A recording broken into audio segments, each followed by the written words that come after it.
എവിടെ പോകാനാ കൂടുതൽ ഇഷ്ടമെന്ന് ചോദിച്ചാൽ ഞാനൊരു സംശയമില്ലാതെ പറയും അമ്പലത്തിൽ പോകാനാണെന്ന്. അത്ര കണ്ട് ഞാനാവുന്നൊരിടം വേറെ എവിടെയും ഞാൻ കണ്ടിട്ടില്ല.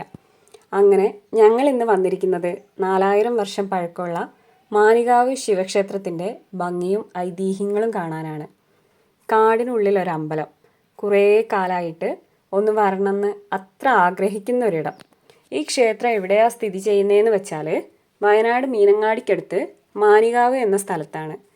ക്ഷേത്രത്തിൻ്റെ പ്രത്യേകത എന്താണെന്ന് വെച്ചാൽ ഇതൊരു സ്വയംഭൂ ശിവക്ഷേത്രമാണ് കേട്ടോ. അതുപോലെ തന്നെ 4000 വർഷമായിട്ട് ഈ കാട്ടിൽ നിന്ന് നിൽക്കാതെ ഒരു ഗംഗാപ്രവാഹം ഈ ക്ഷേത്രത്തിൻ്റെ ശ്രീകോവിലേക്ക് പ്രവേശിക്കുകയും ആ ഗംഗാതീർത്ഥം കൊണ്ട് ഈ ശിവലിംഗം അഭിഷേകം ചെയ്യുകയും ചെയ്യുന്നു.